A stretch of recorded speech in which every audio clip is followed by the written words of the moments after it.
Previous video में हम लोगों ने मैग्नेटिक डाइपोल और magnetic dipole movement magnetic field lines के बारे में पढ़ा। तो अब उन्हीं फॉर्मूलों को यूज़ करते हुए हमारे पास टॉपिक है magnetic field strength at a point on the axial line of a bar magnet. जैसे आप लोगों ने इलेक्ट्रिक फील्ड चैप्टर में एक्सियल लाइन और इक्वेटोरियल लाइन के लिए निकाला था, ऐसे ही इस बार हम बार मैग्नेट को यूज़ करेंगे यहाँ पर। ठीक है, मैग्नेटिक डाइपोल यानी कि बार मैग्नेट को यूज़ करेंगे, उसकी एक्सियल लाइन पर और इक्वेटोरियल लाइन पर डेरिवेशन मैग्नेटिक फील्ड निकालने की कोशिश करेंगे। तो यहाँ पर आप लोग ध्यान से देखिए, एक मैग्नेट बना रखा है, साउथ और नॉर्थ पोजिशन, एम दोनों पोल की पोल स्ट्रेंथ है, ओ सेंटर पॉइंट है और 2L यहाँ पर आपके पास क्या है, उसका डिस्टेंस है दोनों पोल के बीच का। ओरिजिन से यानी कि इसके सेंटर पार्ट से डी डिस्टेंस की दूरी पर आपने एक पी पॉइंट रखा हुआ है। जैसे हम इलेक्ट्रिक फील्ड पे मानते थे यहाँ पर एक टेस्ट चार्ज रखा हुआ है, ऐसे ही यहाँ पर हमने क्या रखा हुआ है, एक मैग्नेट रखा हुआ। और इस मैग्नेट का नॉर्थ पोल हमने यहाँ पर क्या कर रखा है, कंसीडर कर रखा है। हाइपोथेटिकल नॉर्थ पोल यहाँ पर हमने क्या कर रखा है, कंसीडर कर रखा। तो first of all north pole की वजह से इस पी पॉइंट पर कितना मैग्नेटिक फील्ड लग रहा होगा, सेकंड साउथ पोल की वजह से इस पी पॉइंट पर कितना मैग्नेटिक फील्ड लग रहा होगा, और फिर नेट मैग्नेटिक फील्ड हम निकाल के बता देंगे पूरे इस मैग्नेटिक डाइपोल की वजह से इस पी पॉइंट पर कितना लग रहा होगा। ये हमारा मेन वर्क होगा। तो सबसे पहले magnetic field strength at P due to north pole of a magnet, B is equal to, ये वाला फॉर्मूला कहाँ से आया आपको याद होगा, हम लोगों ने अभी पढ़ा था कूलम्ब्स लॉ इन मैग्नेटिज्म। तो mu naught upon 4/m1 m2 हुआ करता था। इसकी पोल स्ट्रेंथ कितनी है m, और इसकी पोल स्ट्रेंथ कितनी मानी हुई 1, तो m इंटू 1 और कितना np का स्क्वायर अपॉन r स्क्वायर था, तो np का स्क्वायर। अब ये np कैसे निकलेगा, हमें तो ओरिजिन से निकालना है। तो आधा पोर्शन l और आधा पोर्शन l और ये d, हमें OP नहीं चाहिए, हमें NP चाहिए। तो हम क्या करेंगे, d में से l को क्या कर देंगे, माइनस कर देंगे। तो आपके पास फॉर्मूला बन के आएगा mu naught upon 4/m upon d minus l का होल स्क्वायर, क्योंकि NP स्क्वायर अलॉन्ग NP क्यों है, ये देखिए अलॉन्ग NP का मतलब इस डायरेक्शन में। ठीक है, ये इसलिए हुआ है क्योंकि ये नॉर्थ पोल है और ये भी नॉर्थ पोल। तो नॉर्थ पोल क्या करेगा, रिपेल करेगा, इसलिए डायरेक्शन क्या दिखाइए, NP, ये है B, ये मैग्नेटिक फील्ड की डायरेक्शन। सिमिलरली अब साउथ पोल की वजह से इस पॉइंट पर कितना मैग्नेटिक फील्ड निकल के आएगा, वो भी आपको नज़र आ रहा होगा, mu naught upon 4/m into 1 upon SP का स्क्वायर। SP कब मिलेगा आपको, जब आप L में D को क्या कर देंगे, ऐड कर देंगे, तो फॉर्मूला बन जाएगा D प्लस L। और इसमें लिखा है अलॉन्ग PS, यानी कि ये PS की डायरेक्शन में B डैश। मैग्नेटिक फील्ड है सेम, लेकिन बी और बी डैश अलग अलग दिखाने के लिए कि एक नॉर्थ पोल की वजह से और एक साउथ पोल की वजह से। और इसकी डायरेक्शन इधर क्यों है, क्योंकि यहाँ पर हमने नॉर्थ पोल रखा हुआ है और ये साउथ, तो नॉर्थ और साउथ में क्या होगा, अट्रैक्शन, इसलिए इसकी डायरेक्शन होगी इस तरह। तो ये आपके पास किसकी वैल्यू आ जाएगी, बी डैश की। आपको नॉर्थ पोल की वजह से मिल चुका है, साउथ पोल की वजह से मिल चुका है, हमें तो पूरे डाइपोल की वजह से चाहिए, मैग्नेटिक डाइपोल की वजह से कितनी मैग्नेटिक फील्ड है वो निकालना चाह रहे हैं। तो आप देखेंगे यहाँ पर, और उसे कितना मानना है हम लोगों ने, B1, और तो उसे कैसे निकालेंगे, बी में से बी डैश को माइनस कर देंगे। फिर से वही जैसे हमने वहाँ पर करा था E2 माइनस E1। तो जब नॉर्थ पोल इसके क्लोज है तो इसमें रिपल्शन ज़्यादा होगा as compare to south pole और नॉर्थ पोल के अट्रैक्शन की वजह से, इसलिए बी डैश में से बी को क्या कर देंगे हम लोग, माइनस कर देंगे। तो बी में से बी डैश को माइनस करा, इन सब की वैल्यूज़ आपके पास है, म्यू नॉट अपॉन 4/m इसमें भी है, म्यू नॉट अपॉन 4/m इसमें भी है। आप लोगों ने इसमें से कॉमन निकाला, 1 माइनस डी माइनस एल का whole square, 1 minus D plus L का होल स्क्वायर। इसमें एलसीएम लिया, डी प्लस एल का होल स्क्वायर इधर जाएगा, डी माइनस एल का होल स्क्वायर इधर जाएगा।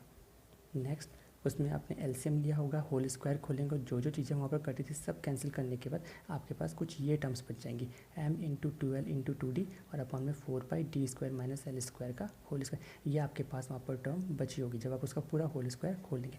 अब ध्यान से देखिए, m इंटू 2L को पोल स्ट्रेंथ और उनके बीच के डिस्टेंस को हम लोग किससे रिप्लेस कर सकते हैं, कैपिटल M से। ठीक है, इलेक्ट्रिक डाइपोल मोमेंट जिसे आपने बोला था, तो इस वैल्यू को यहाँ पर पुटअप करने से आपका ये जो एक्सप्रेशन था वो इस फॉर्म में रिप्लेस हो जाएगा। तो ये आपके पास मैग्नेटिक फील्ड आ जाएगा एक्सियल लाइन पे of a bar magnet.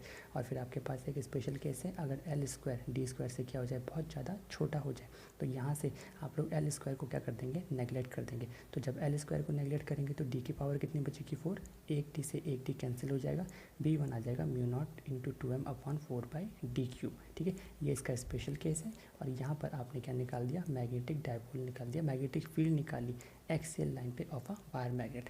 Next video में हम लोग करेंगे बार मैग्नेट की इक्वेटोरियल लाइन पर मैग्नेटिक फील्ड की स्ट्रेंथ कितनी होती है।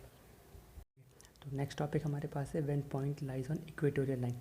अभी प्रीवियस वीडियो में हम लोगों ने एक्सियल लाइन पर निकाला था, अब बार मैग्नेट की इक्वेटोरियल लाइन पर हम लोग क्या निकालेंगे, मैग्नेटिक फील्ड निकालने की कोशिश करेंगे। फिगर देख के आपको कुछ कुछ सिमिलर लग रहा होगा, सिर्फ अंतर इतना है कि यहाँ पर डाइपोल की, इलेक्ट्रिक डाइपोल की जगह हमने क्या लिया है, मैग्नेटिक डाइपोल, यानी कि बार मैग्नेट क्या करा है, कंसिडर करा है।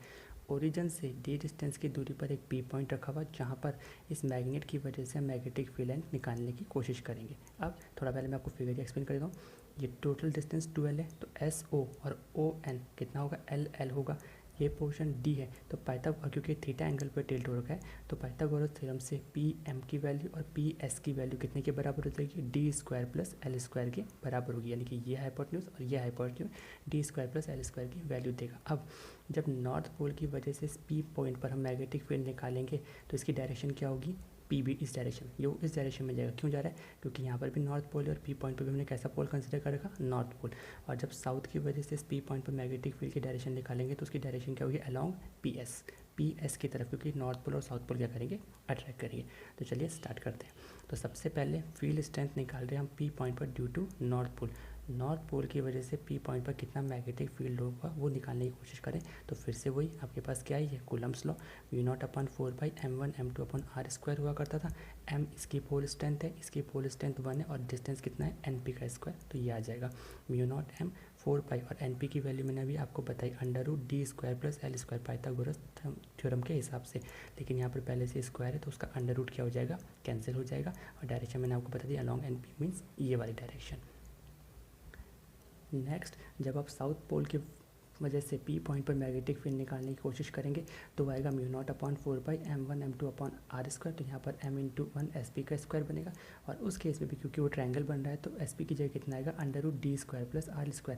और क्योंकि यहाँ पर स्क्वायर है तो अंडर रूट क्या हो जाएगा, वहाँ से कैंसिल हो जाएगा। ठीक है, अब मेन बात यहाँ पर है कि मैग्नेटिक फील्ड स्ट्रेंथ पी पर ड्यू टू मैग्नेटो कितनी कहलाएगी, उसे हम लोगों ने मान लिया b2 b cos θ + b' cos θ = 2b cos θ।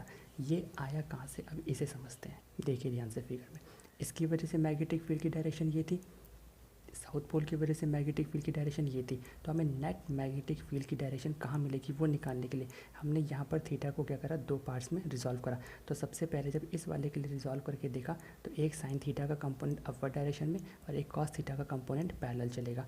जब इस पोल की वजह से निकाला तो एक साइन थीटा का कंपोनेंट नीचे चलेगा और कॉस थीटा का कंपोनेंट मैग्नेट के हमेशा क्या चलेगा, पैरेलल चलेगा।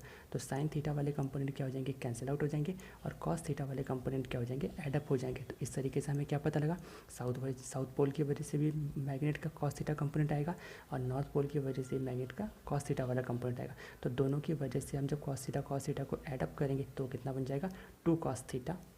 तो उसी चीज़ को आपने यहाँ पर यूज़ करा है कि नॉर्थ पोल की वजह से जो बचा था b cos θ और साउथ पोल की वजह से आएगा b' cos θ। और नेट किस डायरेक्शन में था, b2, तो दोनों की वैल्यू कितनी आ जाएगी, 2b' cos θ। 2b' भी लिख सकते हैं, 2b भी लिख सकते हैं, क्योंकि b और b' की वैल्यू और b की वैल्यू कैसे आ रही थी, सिमिलर आ रही थी। अब इसमें से b की वैल्यू को यहाँ पर पुटअप कर दीजिए, 2 b की वैल्यू कितनी, μ0/4πm d² + l²। ये तो पूरी वैल्यू यहाँ पर आ गई। और cos थीटा की वैल्यू अगर आप फिगर में जाके देखेंगे तो l/d² + l² यानी कि बेस अपॉन हाइपोटेन्यूज आपको वैल्यू मिल जाएगी। m2 और l 2ml मिलके क्या देंगे आप लोगों को, आपको याद होगा क्या कहलाता है ये, मैग्नेटिक डायपोल मोमेंट। तो उसे कैपिटल M से रिप्लेस कर दिया है और d² + l² की पावर यहाँ पर 1 है और ये कितना अंडर रूट यानी कि 1/2। तो 1/2 + 1 कितना बनता है, 3/2। ये आपके पास नेट मैग्नेटिक फील्ड निकल के आ जाएगा पी पॉइंट पर बार मैग्नेट की इक्वेटोरियल लाइन पर।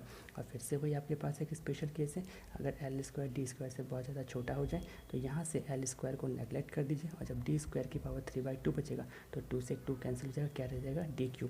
तो ये आपके पास क्या आ जाएगा, मैग्नेटिक फील्ड आ जाएगा। तो हमने दो एक्सप्रेशन यहाँ पर करके देख लिए, मैग्नेटिक फील्ड निकाल के देखा हमने बार मैग्नेट की एक्सियल लाइन पर और मैग्नेटिक फील्ड निकाल के देखा हमने बार मैग्नेट की इक्वेटोरियल लाइन पर। उम्मीद है आपको टॉपिक अच्छे से समझ में आया होगा। अगर ना आए तो पहले प्रैक्टिस कीजिए और फिर पूछ लीजिए।